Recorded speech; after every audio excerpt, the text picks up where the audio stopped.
Hola, excelente tarde para todas y todos. Espero que se encuentren muy bien y el día de hoy vamos a continuar con nuestra clase de Derecho Aduanero. La semana pasada empezamos con lo que es el acta de inicio de un procedimiento administrativo en materia aduanal y nos quedamos con lo que son los derechos de los presuntos infractores. Bueno, hoy vamos a continuar.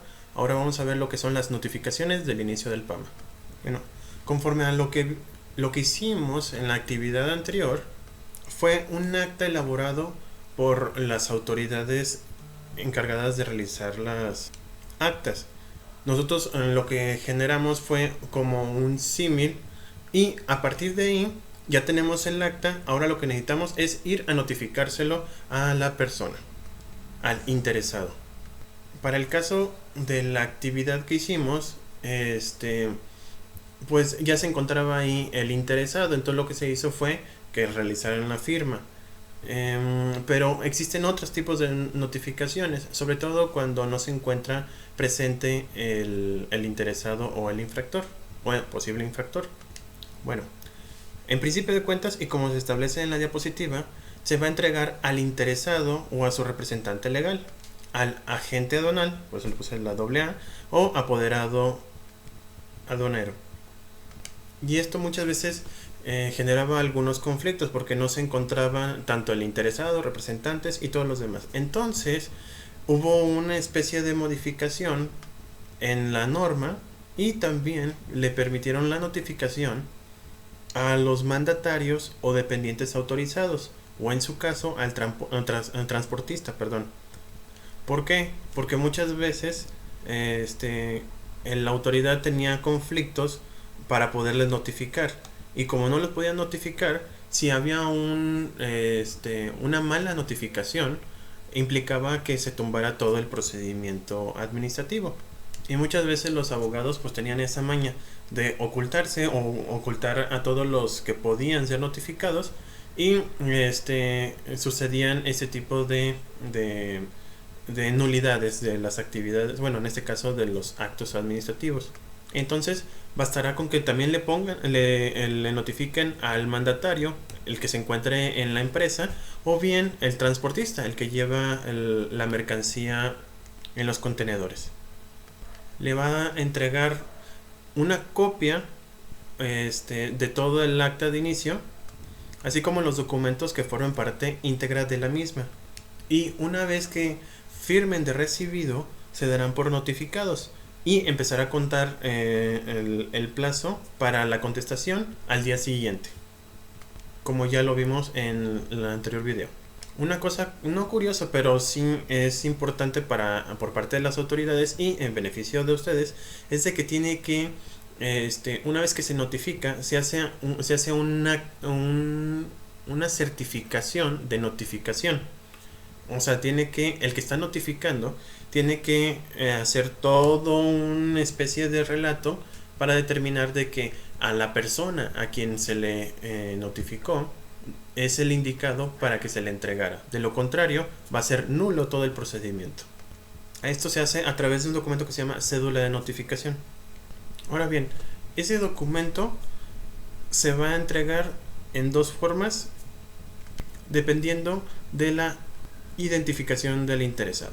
Es decir, cuando sea identificable, se deberá entregar el acta a través de manera personal.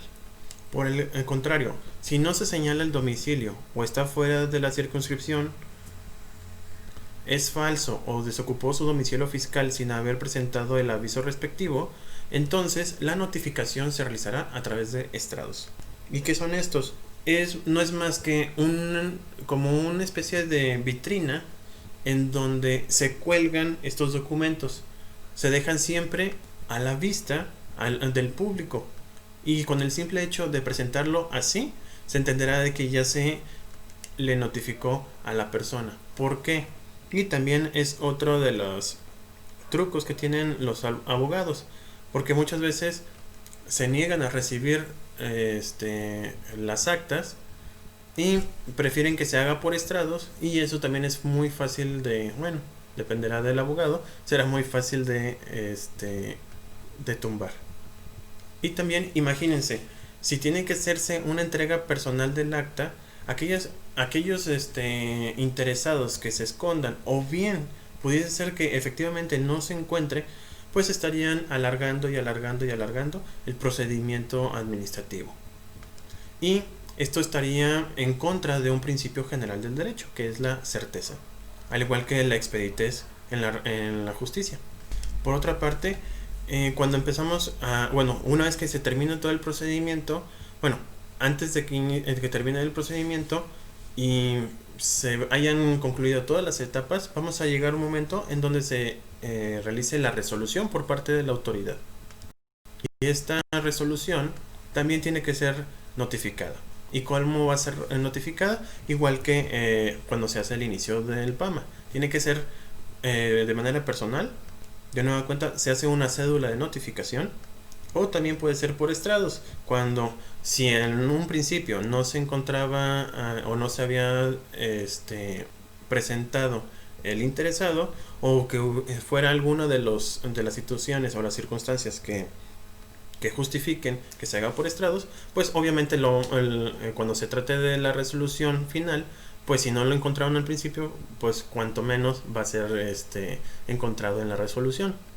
Una vez concluido la notificación, le vamos a llamar esta etapa como el traslado del PAMA. ¿Y qué es esto? Es permitirle al interesado el poder defenderse de la acusación que le está haciendo la autoridad. Dice nuestro artículo artículo 14, que nadie podrá ser privado de la libertad o de sus propiedades, posesiones o derechos, sino mediante un juicio que se realice a través de tribunales previamente establecidos, y también tiene que tener las formalidades esenciales del procedimiento o del proceso, conforme a las leyes expedidas ante las autoridades. Luego entonces, si a una persona lo están acusando de haber cometido algún tipo de infracción, pues tiene el derecho de ser defendido, de defenderse. Si no, ¿de qué valdría el propio derecho? O incluso de la propia Constitución. ¿Y cómo es que se va a defender el interesado?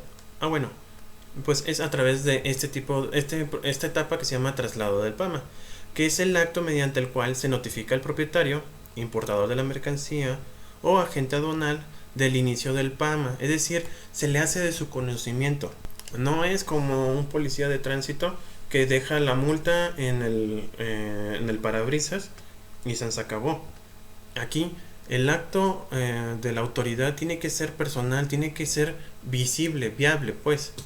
Y también le explica en esa acta que tienen 10 días contados a partir del día siguiente en el que surta los efectos de la notificación del oficio. O sea, el día siguiente te notifican hoy, el día siguiente empiezan a contar los 10 días hábiles. Para que, ya sea por escrito y con las formalidades de la ley, manifiesten lo que a su derecho convenga y ofrezca las pruebas pertinentes. Y para ello se les va a anexar lo que les dije en la anterior diapositiva, la copia certificada de la orden, copia certificada de la orden, del acta y del inventario físico respectivo. Si no es una copia certificada, está mal el procedimiento y por lo tanto se puede tumbar. En próximas ocasiones vamos a ver lo que son los recursos que se tienen para poder tumbar este tipo de actos, y también lo que es el amparo tanto indirecto. No sé si vayamos a ver indirecto y directo juntos, dependiendo si nos alcanza nuestra clase. Ya me trabé. En las sesiones siguientes, si nos da chance, lo vamos a poder ver cada uno de ellos. Asimismo, cuando hablamos del inventario físico respectivo, aquí está señalado. Vamos a verlo. El inventario físico señalado implica también que la autoridad haga una clasificación o una reclasificación arancelaria del valor de las mercancías. ¿Por qué? Porque esto va a formar parte del procedimiento y la autoridad va a tener que reevaluar la mercancía para justificar si fue ingresada de forma errónea, o bien que haya sido menor al valor comercial de dicha mercancía. Entonces, si ustedes cuando hicieron el pedimento dijeron que eran balones de fútbol hechos en Tailandia, y resulta ser de que fueron en Vietnam, y el material con que están señalando que fueron realizados corresponde a uno distinto, va a cambiar el valor original de esa mercancía. Y para poderlo demostrar, la autoridad tiene que no contratar, sino más bien hacerse de un dictamen, de un documento emitido por un perito dictaminador, en el que va a determinar el valor real de la mercancía, y con base a esto va a señalar los impuestos al comercio exterior, y las cuotas compensatorias dependerá del estado, bueno, en este caso del país con quien tenga algún tipo de tratado internacional, para que lo pueda cubrir. Y también va a ordenar las preferencias arancelarias, los precios estimados, las regulaciones y restricciones no arancelarias, y las posibles prohibiciones que podrían estar sujetos a una mercancía de acuerdo a su origen, así como el impuesto al valor agregado que debió cubrirse. Todo eso lo va a tener que determinar este perito dictaminador, para el caso que el interesado no haya realizado esto correctamente. Aquí muchas veces lo que pasa es de que quien dictaminó o clasificó desde origen la mercancía se pudo haber equivocado. Es normal, sobre todo cuando la clasificación arancelaria corresponde a una mercancía que es novedosa. Imagínense, por ejemplo, una laptop en los años 90, pues prácticamente sería imposible definirla, porque ni era una computadora personal, aunque sí computaba, o sea, tenía unas características similares a una PC, pero su estructura era completamente diferente. O bien los celulares, que antes de los smartphones, pues era nada más, literalmente era para hablar por teléfono. Bueno, en mi época, y va a sonar como si fuera hace mucho tiempo, pero ya pasaron 20 años, entonces yo creo que sí, y es mucho tiempo. Salvo algunos juegos, pero los celulares servían solamente para llamar. Actualmente son cámaras fotográficas, grabadoras, calculadoras, incluso computadoras, si lo podemos llamar así. Unidades de almacenamiento también puede ser. En fin, ya tiene muchas utilidades un celular. Y al principio, cuando empezaron los smartphones, pues era muy complicado hacer una clasificación por todas las características que tenían. Bueno, en ese momento, imagínense, cuando se trae aquí a México el primer celular smartphone, por decirle un nombre, hubiera sido muy complicado clasificarlo. Entonces llegó un perito, me imagino yo, un perito dictaminador, y acomodó, por decirlo así, su clasificación real. ¿Qué implicó o qué pudo haber implicado en aquel entonces? De que haya pagado más impuestos y posiblemente hubieran sancionado al interesado, que para entonces yo creo que era Telmex, o Telcel mejor dicho, bueno, del grupo Carsos, casi lo mismo. Bueno, esa clasificación arancelaria realizada por el dictaminador deberá contener lo siguiente: primero, la identificación de la mercancía. ¿Cómo lo vamos a hacer? Generalmente es la denominación que se le da por parte de la empresa. Después vamos a describir la mercancía, o lo va a describir el dictaminador. Verificación física, van a poner las características de esa mercancía, si es líquida, si es sólida, qué material tiene, si está compuesta por circuitos, en fin, va a describirla. Se va a tomar una muestra cuando se trate de lotes de esa mercancía, y posteriormente va a definir el valor de la misma el dictaminador. Tiene que fundar y motivar. Generalmente un experto pues va calculando dependiendo de los elementos con que cuente esa mercancía, pero va a tener que irlos describiendo, y con base a eso va a definir si cuesta o no cuesta lo que dice que originalmente costaba, valga la redundancia, de esa mercancía el dictaminador. Es, por ejemplo, una bicicleta. Técnicamente, si la juntamos, estamos hablando de que son fierros que por kilo podría costar, no sé, alrededor de 100 pesos. Es un ejemplo. pero las molduras, la forma en que se hizo la aleación, los detalles, los va a ir describiendo el dictaminador y va diciendo de que para poder haber realizado, por ejemplo, la silla de la bicicleta, tuvo que haberle costado tanto. Entonces lo va describiendo, va juntando el costo o el valor de la fabricación de esa bicicleta, de las partes, y en conjunto hace un total y lo va a justificar o lo va a motivar al final de cuentas. También tiene que haber un oficio de designación del perito dictaminador. Eso lo va a realizar la propia autoridad. Y la vigencia de las disposiciones. Acuérdense que cuando salen al mercado algunos productos no tienen el mismo precio. Acuérdense que a mayor oferta, mayor oferta y menor demanda, malbarata las mercancías. Ustedes deben saber esto perfectamente. Entonces, si ese producto es elaborado no solamente por una sola empresa, sino muchas empresas, pues pueden determinar que de los primeros 6 meses a que son novedosos, pues tiene un aumento en cuanto al precio. Y conforme vaya pasando el tiempo, va a ir disminuyendo. Entonces va a determinar cuánto vale actualmente esa mercancía y cuál es la vigencia de ese valor por parte del dictaminador. Otra cosa, y esto es muy importante para algunas empresas, si de plano no tienen conocimiento respecto a alguna mercancía que quieran importar, que a lo mejor no tengan algún agente aduanal, apoderado aduanal, pero sepan que van a traer algún tipo de mercancía, pueden hacer, existe dentro de la miscelánea del SAT, existe la posibilidad de que las personas comunes y corrientes como yo puedan solicitar apoyo de la aduana. Obviamente esto no es gratuito. Ustedes van a hablar y la aduana va a poder apoyarlos a través de pago de derechos en caso de que quieran importar algún tipo de mercancía que no sepan cuál es la clasificación arancelaria o que a posteriori les pueda causar algún perjuicio. Y en lo particular sería de mucha ayuda. Es preferible gastar una cantidad de dinero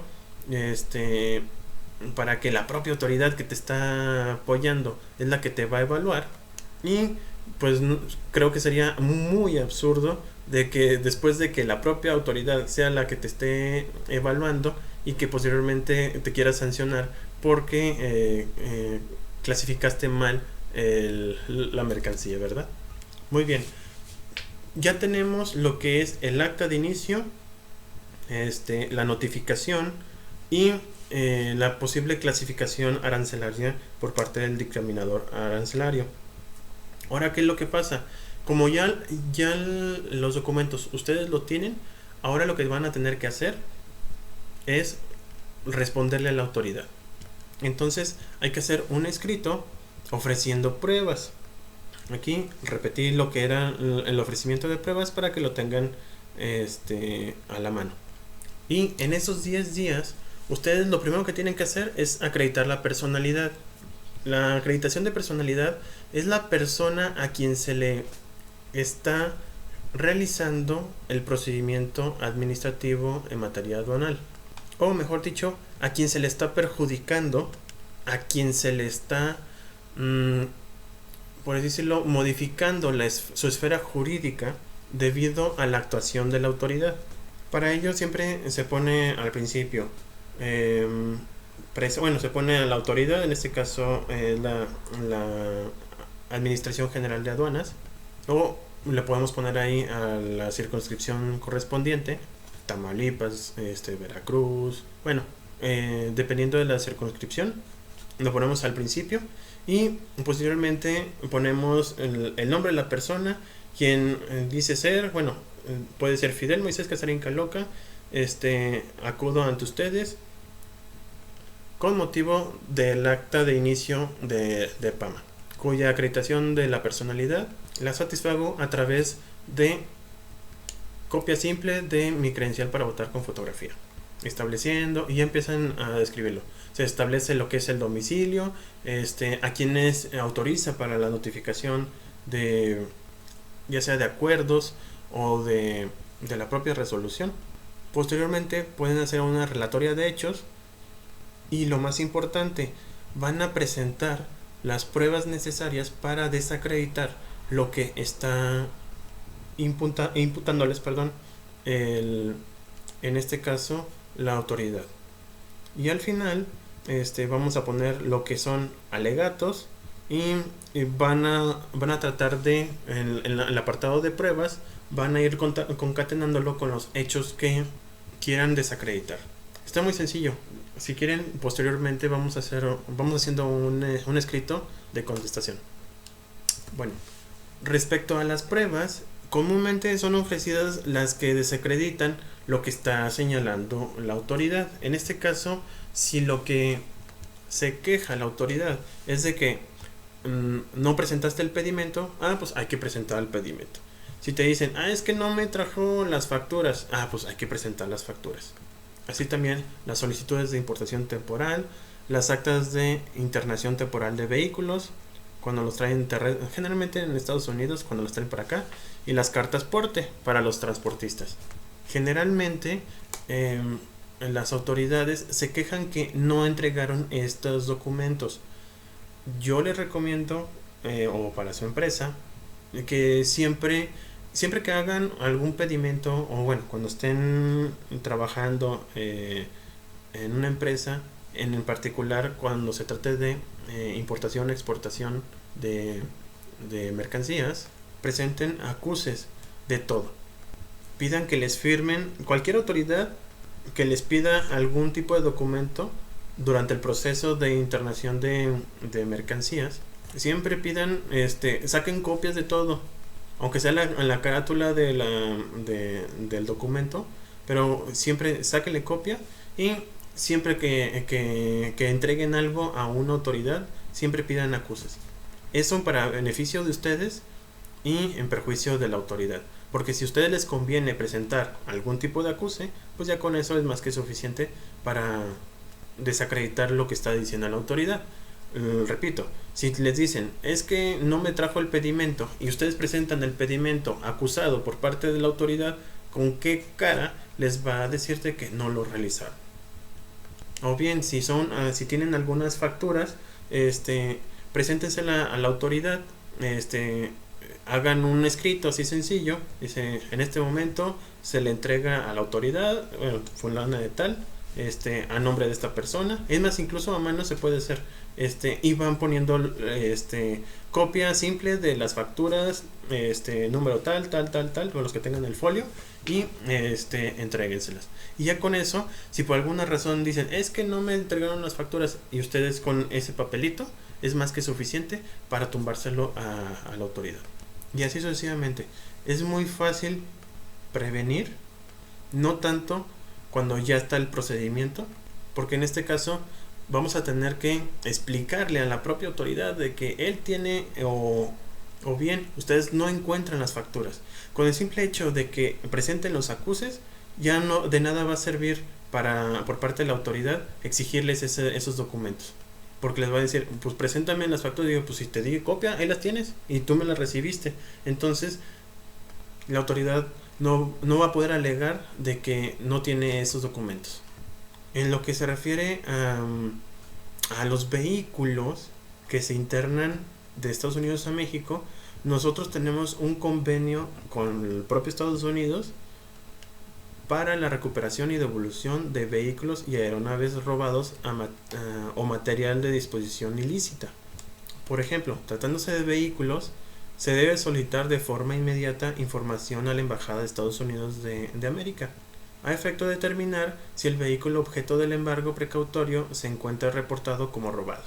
Eso pasa muchas veces en la frontera, cuando internan vehículos, muchas veces ponen el permiso, pero para que se pueda realizar ese trámite, tiene que pasar por aduana y se les da ese permisito para que se pueda internar a más de 30 millas, kilómetros en México, 30 millas allá en Estados Unidos. Y nuestra autoridad tiene la obligación, ellos tienen la obligación de revisar de que esos vehículos no sean robados.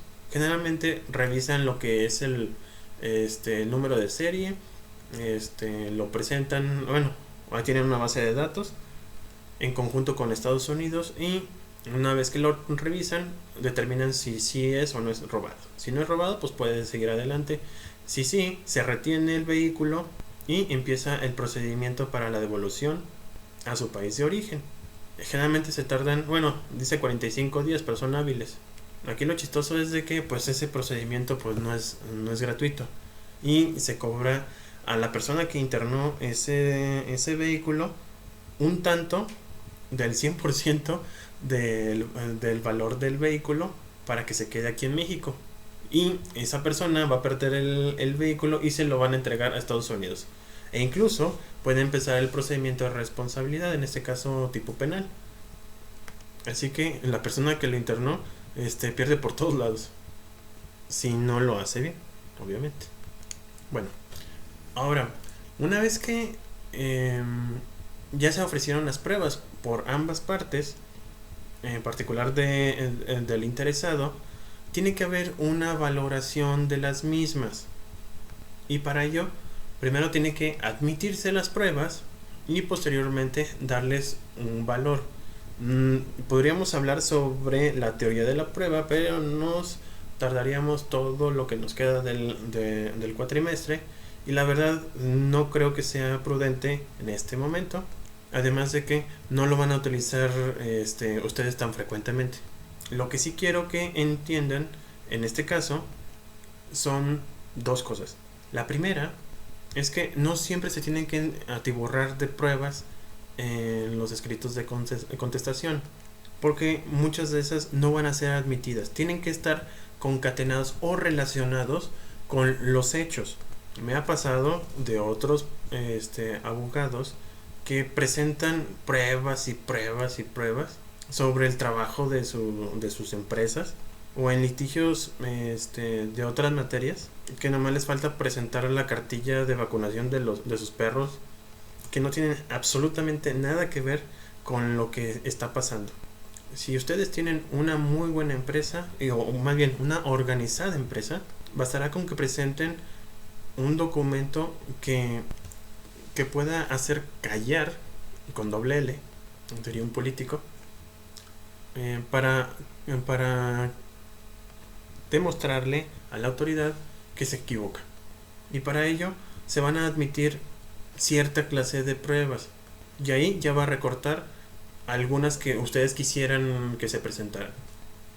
Entonces, por ejemplo, de 50 pruebas que quieren poner, pues al final, otra cosa es que las presenten, y otra cosa es que las admita la autoridad, y esa es la segunda parte que quería llegar. No solo basta con presentarlas, sino que también la autoridad tiene la posibilidad de admitir las pruebas. Entonces pueden presentar, repito, 50 pruebas, pero solamente va a admitir 3 o 4, o las que se encuentran concatenadas con los hechos controvertidos. Para fortuna también de nosotros, las pruebas que se pueden admitir son todas las habidas en el derecho mexicano, exceptuando dos: lo que es la testimonial y confesional de las autoridades mediante absolución de posiciones. La primera de ellas no puede ser por dos razones. La primera, no me imagino que el director general de aduanas vaya a todas las audiencias o a todos los procedimientos para testificar respecto a las actuaciones de los subordinados, que fueron los que realizaron todo el procedimiento. Y más aún, respecto a la confesional de autoridades, pues la propia autoridad es la que está realizando el procedimiento. Recuerden que estos procesos se hacen ante la propia autoridad que los está juzgando. O sea, ustedes hicieron el trámite ante aduana, y aduana puede castigarlos. Entonces, pues por obvias razones, la confesional en donde determine que efectivamente realizó el infractor aquellos actos, pues va, si me permiten la palabra, absurdo. porque quien te está castigando es la persona con quien quieres que se defienda tu actuación. Lo que tenemos que entender aquí es que las pruebas hagan pensar a la autoridad de que se equivocó. Esto de la prueba confesional o testimonial no va a permitir de que que la autoridad diga, ah, no, si yo mismo me voy a echar la tierra y lo voy a presentar por escrito. No, aquí lo que tenemos que hacer es decirle, oye, tú me estás diciendo que me faltó una factura y aquí está la factura, ¿por qué te enojas? Por decirlo de una manera muy burda. Y la autoridad va a decir, ah, sí, cierto, aquí está la factura y con eso ya me tranquilizo, por decirlo también de otra manera más coloquial. Lo que trata de hacer es hacerle entender a la autoridad de que por qué está haciendo este procedimiento si yo cumplí con mis obligaciones. Eso es lo que se tiene que hacer. Acuérdense que, vamos, por decirlo de una manera, son personas y las personas se pueden equivocar y las personas se pueden corregir. Imaginémoslo como una persona moral que se trata de corregir, haciéndole saber de que cumpliste con lo permitido por la ley. Y la forma en que lo podemos hacer es a través de todas las pruebas señaladas en la ley, quitando estas dos, como ya dijimos. Y dentro de las más importantes son las que ya les mencioné anteriormente, lo que son los pedimentos, carta aporte, facturas o solicitud de importación temporal. Si no tenemos las documentales, como les llamamos en derecho, también tenemos lo que son las periciales. Y aquí es donde se encuentra nuestro famoso dictaminador aduanal, la que vimos al principio. Ellos también pueden presentar su peritaje y comprobar que lo que dijo el otro dictaminador de la propia aduana está mal.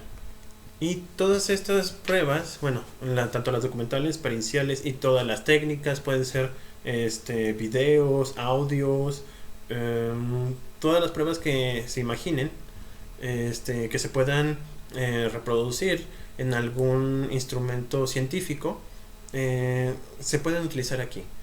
Las únicas que les llamamos pruebas plenas son dos. Y estas pruebas plenas son las de que no admiten prueba en contrario, por decirlo de una manera, y que son casi imposibles de tumbar, si no es que imposibles. La primera de ellas es todo lo que diga el interesado, ya sea en el escrito o todo lo que diga durante todo el proceso administrativo aduanal o cuando hacen la internación de mercancía. Y la segunda es lo que digan las leyes. Se les llama presuncionales legales, porque lo que dice la ley, pues es la ley. Asimismo, existen otras pruebas que son permitidas entregar. Las primeras de ellas son las copias fotostáticas. Estas deben tener algún documento original. Lo que se hace es muy sencillo. Se presenta la original con la copia en el procedimiento y se solicita se devuelva la original. Así se hace el cotejo y se entiende de que esa copia fotostática que ya se encuentra en el procedimiento fue verificada por la autoridad de que se tenía la original a la mano, sin ningún tipo de elemento como error o una tachadura o una enmendadura. Cuando se presenta así, tendrá el valor pleno de que es un documento válido. Y también los que se inserten en el sistema, le llaman SAIS, es el sistema automatizado aduanero integral. Ahí es todo lo que vaya subiendo el interesado al sistema. Se entenderá de que lo que vaya subiendo se hizo a través de que se logueó esta persona en el sistema, que examinó los archivos, por así decirlo, los que iba a subir y los subió. Todo eso se refiere, por así decirlo, a que el interesado voluntariamente subió esos archivos. Y por el otro lado, todos aquellos que haya subido la autoridad, se entenderá que lo hizo bajo la facultad de la norma. Por lo tanto, también tienen valor probatorio. Ahora bien, si no presentaran ninguna prueba el interesado, es decir, de que ni siquiera presenta el escrito, no presenta absolutamente nada, no se entenderá que está haciendo un allanamiento o bien que acepta la culpa. Lo que va a pasar es de que se va a valorar lo que se actuó durante todo el procedimiento, ¿va? Es decir, durante todo cuando se trae la mercancía, cuando la verifican y todo, bueno, todo el procedimiento, eso es lo que se va a valorar y la autoridad está obligada a analizarla. En materia civil o mercantil, si no presentas pruebas, se entenderá que son verdaderas las acusaciones que se realizan por parte de la autora o la que está demandando. Aquí no, aquí el beneficio de la duda, por así decirlo, es a favor del interesado. También hay algo que se llaman pruebas supervinientes presentadas, es decir, que se presentan fuera de plazo. De conformidad con lo establecido en el Código Fiscal de la Federación o Federal, solo puede admitirse fuera del plazo las pruebas supervinientes. Sin embargo, el Tribunal Federal de Justicia Fiscal y Administrativa ha resultado en varias ocasiones de que deben admitirse y valorarse las pruebas hasta antes de emitirse la resolución. ¿Por qué? Recuerden que en materia aduanera estamos utilizando o se están interactuando, por así decirlo, comerciantes, y se trata de traslado de mercancías de un lugar a otro. Es posible que en el Inter pudiese haberse perdido un documento que fuera muy importante para alegar en el procedimiento y se pueda justificar algo. Por ejemplo, repito, las facturas o el propio pedimento. En las empresas es muy común, bueno, las que conozco, es muy común de que se puedan perder algunas facturas. Y peor aún, si las tiene el transportista o lo tiene alguien que se pueda trasladar de una ciudad a otra, pues puede haber algún tipo de problema para poderlas localizar. Entonces, nuestro Tribunal Federal de Justicia Fiscal y Administrativa ha permitido que hasta en tanto no se resuelva este procedimiento, bueno, los procedimientos, se puede permitir que se presente esa factura, por ejemplo, hasta antes de que se resuelva el conflicto. Repito, esto es porque con quien se está tratando son comerciantes y el traslado de mercancías, al igual de las personas, y en este caso de documentos, es muy común. Otras pruebas supervinientes, que no son tan supervinientes, es de que ustedes dentro de su escrito señalan que una autoridad tiene la prueba correspondiente y no se ha presentado todavía porque no lo tienes en la mano.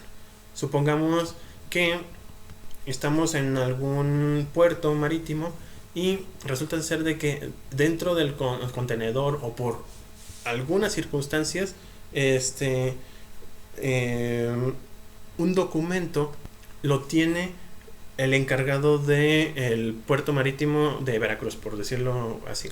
Entonces le empiezan un procedimiento administrativo a una persona y resulta de ser de que él no cuenta con el documento necesario para que no siga el procedimiento administrativo. Entonces, en su contestación, lo que va a hacer el interesado es decir, pues yo tengo este documento, bueno, no lo tengo en la mano, pero por favor pídele a la persona encargada del puerto marítimo de Veracruz o el puerto de Veracruz, a esta persona que es fulano de tal, con la función pública de tal, que te entregue este documento. Con voy a acreditarte de que cumplí con mis obligaciones. Entonces puedes seguir el procedimiento y esa prueba que debió haberse entregado durante los 10 primeros días del procedimiento, pues no se entregaron porque estamos hablando de, no sé, que estamos aquí en Aguascalientes y ese documento se encuentra en Veracruz y por razones extrañas no ha llegado dentro de los 10 días. Entonces, si pasa de esos 10 días, pero ustedes anunciaron que esa persona tenía ese documento, va a ser válida, aunque sea superviniente a la fecha en que se tenían que entregar las pruebas. Asimismo, también hay otra cosa que debemos de ver, es la sustitución del embargo precautorio. ¿Se acuerdan al principio de que la autoridad tiene la posibilidad de embargar la mercancía para cumplir con sus obligaciones fiscales. Vimos incluso que hasta después puede venderlas y hacerlas líquidas para posteriormente cobrarse, no digo a lo chino, pero sí se puede cobrar de lo que vendió. Pues bien, también existe la oportunidad por parte del interesado o el presunto infractor de que el embargo precautorio pueda ser sustituido por la garantía establecida en el artículo 141, que es como una especie de fianza. En este caso, la garantía comprenderá, además de las contribuciones adeudadas, actualizadas, los accesorios causados, así como de los que causen en los 12 meses siguientes a su otorgamiento. Bueno, dentro de los medios de garantía, el artículo 141 señala, el primero de todos es el depósito en dinero u otra forma de garantía financiera equivalente a la establecida por la Secretaría de Hacienda y Crédito Público, es decir, un fideicomiso, una póliza de una afianzadora. Aunque creo que también aquí lo repetí. Fianza otorgada por instituciones autorizadas. Entonces puede ser la fianza y un depósito en dinero. Generalmente ese es el más válido. Acuérdense que pues en dinero pues es una lengua universal. También puede ser una prenda o una hipoteca. La prenda generalmente es a través de un bien mueble de mucho valor. O también, repito, una hipoteca. La fianza, también la obligación solidaria asumida por terceros que compruebe su idoneidad y solvencia. Supongamos de que una persona, una empresa que le venda a Telcel, tenga este problema y Telcel de buena manera, de buen gusto, de buena onda, le diga, no te preocupes, yo te apoyo. Y también puede ser embargo a la vía administrativa de títulos de valor o cartera de créditos del propio contribuyente. Acuérdense que las empresas pues también, aparte de acreedores, también tienen deudores y puede presentar como garantía aquellos títulos valor, como pueden ser acciones o puede ser a través de títulos de crédito, como no sé, algún tipo de pagaré o contrato que tenga con deudores y que sean suficientes para garantizar la deuda. Aquí quise juntar otro procedimiento administrativo que es muy sencillo y se parece mucho a lo que es el PAMA, que es el procedimiento administrativo por contribuciones omitidas. Estas van de la mano que el PAMA, se llama PACO. Bueno, así le dicen PACO a este procedimiento. Y esto también se presenta de forma paralela al PAMA. Lo pongo aquí porque aparte de la sustitución de embargos, también puede hacerse este procedimiento, pero sin embargo precautorio de las mercancías. Y solo se va a realizar cuando no se ha determinado, bueno, más bien cuando se pretenda determinar las contribuciones mediante el análisis de inventario. En este caso, la autoridad aduanera podrá resolver la imposición de un crédito fiscal si se detecta la omisión. ¿Cuándo procede este procedimiento? Cuando no se ha determinado las contribuciones omitidas, o cuando no se presentó las cuotas compensatorias o la imposición de sanciones, siempre y cuando, repito, no haya un embargo precautorio. De lo contrario, pues no se va a aplicar este tipo de procedimiento. ¿Ok? Para nuestro caso es igualito que el PAMA. Se hace un acta de inicio de PACO, de procedimiento administrativo por contribuciones omitidas, y se hace el reconocimiento aduanero, ya lo vimos al principio del acta de inicio del PAMA. Se hace a través del segundo reconocimiento, la verificación de mercancías, la revisión de documentos durante el despacho, el ejercicio de facultad de comprobación. Todo esto es muy parecido al PAMA. Y también lo mismo, posteriormente la autoridad aduanera dará a conocer los hechos que impliquen la omisión del contribuyente, cuotas compensatorias o en su caso la imposición de sanciones. De igual manera se le hará saber al interesado que cuenta con un plazo de 10 días hábiles para ofrecer las pruebas y formular alegatos que les convenga. Repito, es igualito, es exactamente lo mismo y por eso no lo quiero repetir, pero aquí, y lo dejo muy claro, estos procedimientos es única y exclusivamente para cuando no se haya cuando haya habido alguna omisión en cuanto a contribuciones, cuotas compensatorias o la imposición de sanciones sin que se vea afectado por un embargo. Si no es necesario un embargo, se puede aplicar este tipo de procedimientos. En materia de derecho, le podríamos llamar que es como un procedimiento sumario, el cual se va a llevar a cabo cuando no se declare con exactitud la descripción o clasificación arancelaria de las mercancías y se omite el pago de las contribuciones y cuotas compensatorias. Estoy repitiendo prácticamente lo mismo. También cuando se invaliden los certificados de origen anexos al pedimento de importación, o cuando la mercancía sea de difícil identificación, es lo que hablábamos sobre los celulares. Pero, repito, siempre y cuando no alcance la necesidad de un embargo. Bueno, hasta aquí va a ser la clase del día de hoy. La próxima semana vemos lo que es la resolución y espero hacer 2 actividades. La contestación del acta de inicio del PAMA y vamos a ver una resolución de esto, ¿va? Bueno, hasta aquí sería todo. Muchísimas gracias por su atención.